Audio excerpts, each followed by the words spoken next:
Excluding the classic rock intro metal Black Sabbath style projects, I feel like the original breakdown is Rain and Blood Slayer. Like, to me, that is the first time a metal band incorporated like that kind of like chugging rhythm. That's now known as a breakdown today in our world.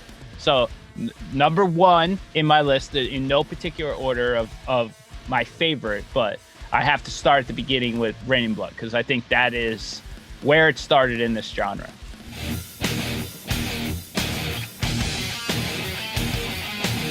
And that was like 1986. Like, that's 30 something years ago. That's the first one for me. And then a couple years later, Injustice for All, Metallica, the first, like, this is the double bass breakdown, like the one breakdown.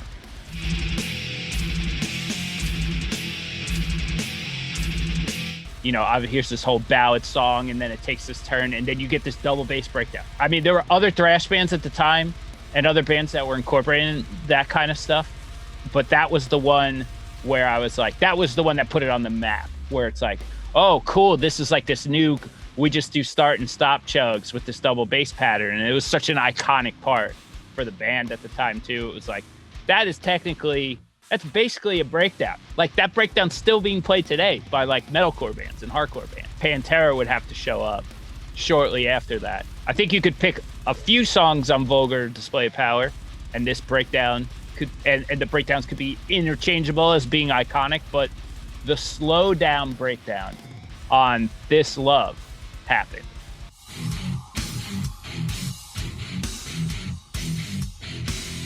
It's another like ballad song, which is funny because maybe they were following the Metallica formula. Who knows? They give you the breakdown where the whole tempo of the song slows down.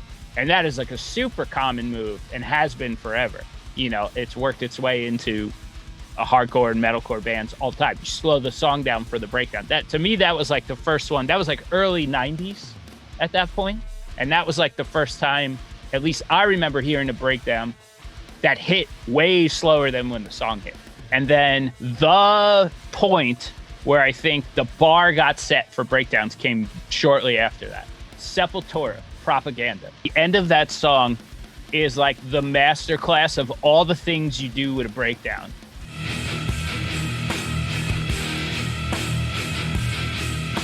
You have the palm muted chug groove. You have the creepy dissonant lead that goes over it. You have the China, you have the bass break, you have the double bass under the chugging pattern. Like, they did like a series of transitions and grooves that changed, where it's like all of that became 20 years of metalcore bands stealing from. So like it's potentially the number one breakdown. And it's not the heaviest breakdown, but because of all the stuff it did.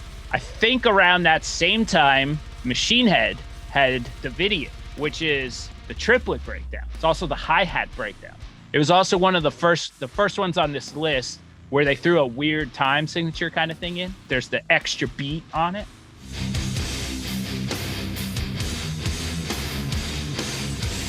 That kind of messed me up as a kid. I wasn't ready to receive that, I don't think, yet. Because I was like, oh, they're doing like math in a breakdown. It's very simple math, adding a bar. But I was like, oh, this is cool. It's crazier. It does one other thing I didn't think it was going to do. And then that one has the lyric, too. Of course, a lot of these classic bands had memorable lyrics and stuff, but the vocal before the breakdown, like this one has its moment. Number 6, we're on 6. We're halfway through the list. 95 or 96, I'm not sure, would have been the entrance of Meshuggah. I know they had material before this, but the song that hit, at least in America, you know, my first experience with Meshuggah would have been Future Breed Machine. That song was everywhere here. And Future Breed Machine, at that point, was the craziest song I had ever heard in my life.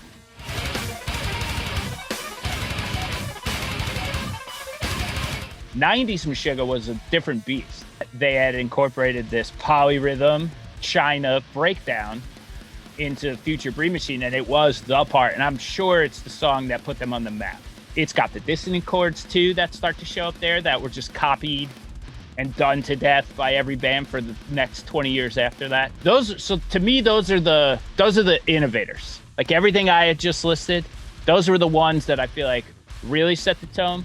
And then there was a wave of stuff that came after that, where like thousands of bands that came after that, you know, like digital music started happening, you know, it was more accessible, more bands started popping up, the subgenres started to explode, metalcore started.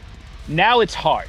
Like from that point on, it's hard. I think there are 4 that I have to say really do stand the test of time, and like still, even though they didn't go first, were probably as influential on extreme music, if not more, than some of the older bands. Hatebreed would have to be on this list. Satisfaction is the Death of Desire. That whole record, it changed what hardcore was gonna sound like for 25 years. I'd pick Not One Truth, probably because that's might be my favorite Hatebreed breakdown.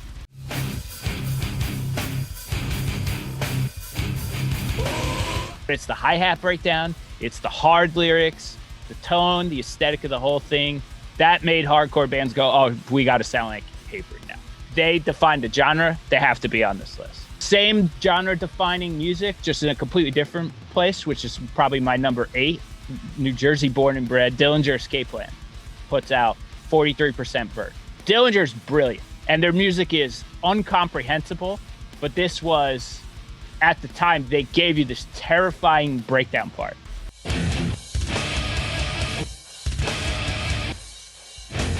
People would just go to their shows and just wait for this one breakdown and just get punished with the strobe lights and all the chaos and the jazz parts and things that they just weren't into, but that breakdown was that good that they were just packing shows with people waiting for them. I had tons of friends that couldn't understand Dillinger, but just were going for that part. There are 2 bands that I think define heavy to me in different ways that both need to be mentioned on this list. One would be Crowbar, because Crowbar took the Southern influence and the downtune stuff and like the focus on the sludgy riff and incorporated breakdowns into that stuff and took, like, I wouldn't say blues, because I'm not going to call Crowbar blues, that would be a disservice to their music, but they took the darker aesthetic of that Southern music and culture and put it into music that Pantera had scratched the surface doing. And obviously there are moments in there, it's New Orleans stuff, so there's interchangeability there, but Crowbar just feels different to me. My favorite Crowbar breakdown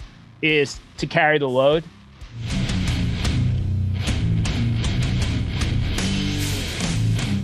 Because of how they fake you out. If you go to the end of that song, if you don't know who Crowbar is, which is insane, you should, but if you don't, go to the end of that song and they kind of spin you around a little bit. You think you're getting sort of like a stonery riff, fake you out with the breakdown, do it again a little longer, fake you out, do it again, then they deliver it. That particular song, I think, will forever be cemented as like the scary part at a Crowbar show. Terror has to be mentioned because after Hatebreed, the genre changed, hardcore changed, and there were different types of scary bands and different type of like punk influence stuff and melodic influence hardcore, but the straight up like we're mean band that showed up out of the ashes of all that stuff that's still around and still killing it has to be Terror. And Out of My Face, the beginning and like the lyrical content, how aggressive that song is, how hard it hits live. Adam, it's so simple, it's delivered perfectly. You literally couldn't write a harder part.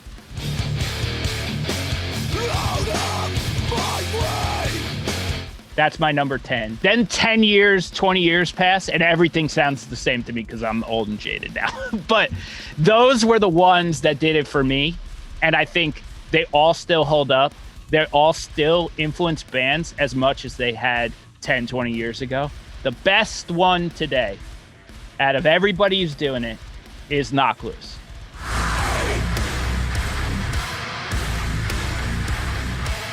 They're my 11th.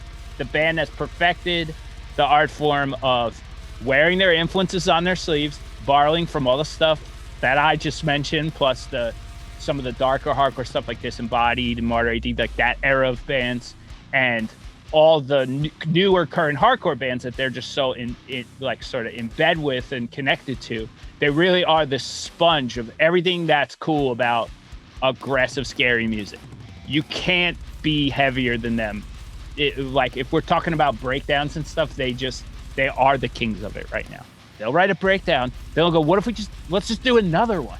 And it's like, they can keep it interesting. That is my 11. Took some thought. I didn't want to leave anybody out or anything, but I was like, I think I feel good about this 11. If you ask me tomorrow, it might change, but I think those are my picks. So there we go.